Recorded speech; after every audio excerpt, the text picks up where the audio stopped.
You know you're in full-on summer mode when you're under an excessive heat watch.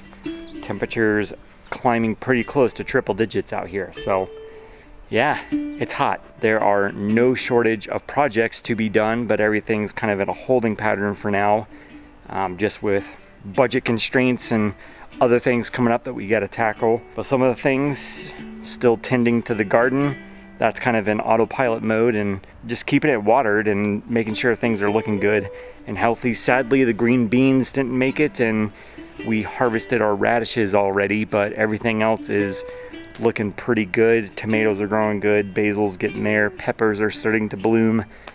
So yeah, happy about that. The trees are looking good and healthy. We've staked off one of the peach trees to kind of straighten it up a little bit more. It's getting a little top heavy and starting to lean in another direction, so we've staked it to kind of train it and help it grow in a different direction. And we've staked off our apple trees. Been meaning to do that. I've just been putting it off and not getting to it, but those are finally staked off so that they can start to grow and thrive.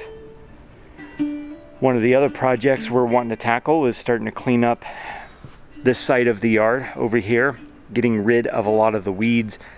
I think I know what we're gonna do over there, but we'll have to wait until further down the road on that. But with everything kind of in a standstill and autopilot mode, I think it's time to just kind of check out and go have a little adventure. We gotta get all of this stuff into those 2 bags. This is not everything, it's a majority of everything.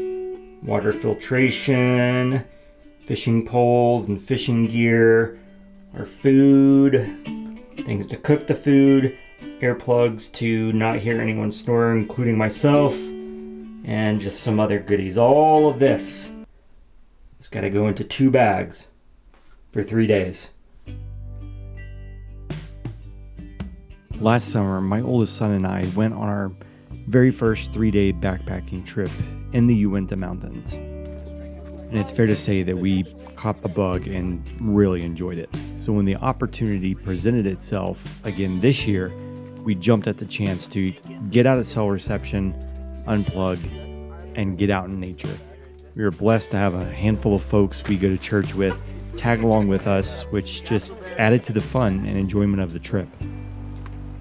And as a father, there's something special about going on these trips like this with your kids. You get to look at them in a different light and realize how time flies, and they're growing up to become their own self. So it's nice to be able to slow down and spend some good quality time with them like this. We got to bushwhack over some rocky ridges and across some wet plains where snow just 1 week ago covered every square inch of land. And of course, take the time to toss out a line in hopes of catching a fish.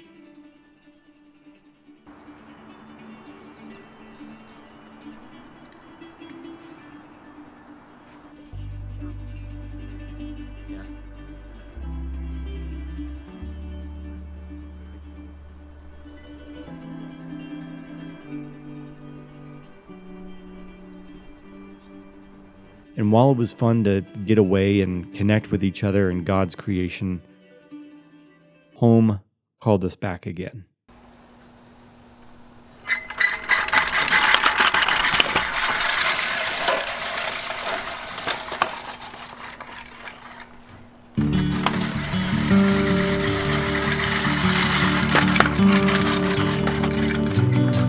We came back to hotter temperatures than when we left, and the lawn was for sure showing signs of that.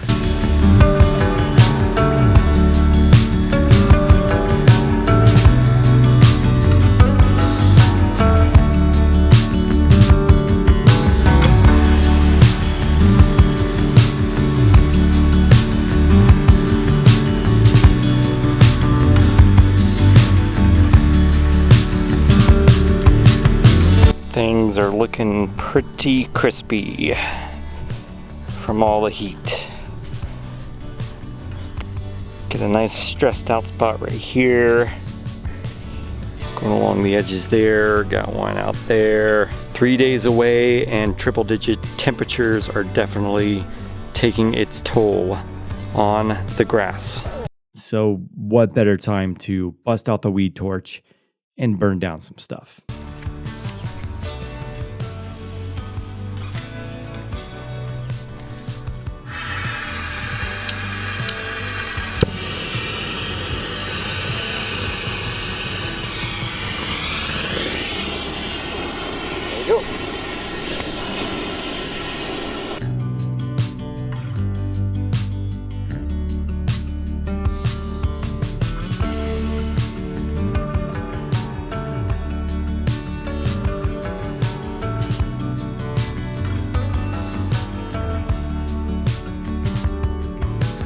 I did water the extremely dry spots to try and help it bounce back, while at the same time giving our new trees a much needed drink of cool water as well. All things considered, the backyard does not look all that bad. I got a couple of dry spots going on right through here. Yeah, that's the worst of it, just right up along there. Some people have been asking me about this section right up through here. I've intentionally not irrigated all of this or seeded it or anything like that because we're going to do some stone pathways up through here like that. So at some point in the future we will tear all of this out, put in some topsoil, compact it down, and put some landscaping stones. So we got some nice walking pathways from here up through there and then up through this way. Yeah, I mean, given the fact that we're in triple digits, this is not looking too bad at all. And the tomato plants are going absolutely nuts. Before I left, they were still at the top of the tomato cages, and now they're just exploding out of them. So that's amazing to see. We're getting lots of clusters of tomatoes. Let's see if I can get this. We're getting lots of clusters of tomatoes all through the plants. It is July 3rd, 2024. By the time this comes out, hopefully it'll be July 4th. I'm just gonna soak in that day, one of my favorite holidays of the year. I'm just gonna kick back and enjoy it with the family and celebrate the freedom we have in this beautiful country. I hope all of you have a fun, wonderful, safe Independence Day holiday. Keep on keeping on, and I will catch you in the next one. Anything you want to add? We have tomatoes growing. You already talked about that, huh? Yes, I did. That's the only thing I'm really excited about, and our trees are doing well. And it's summer.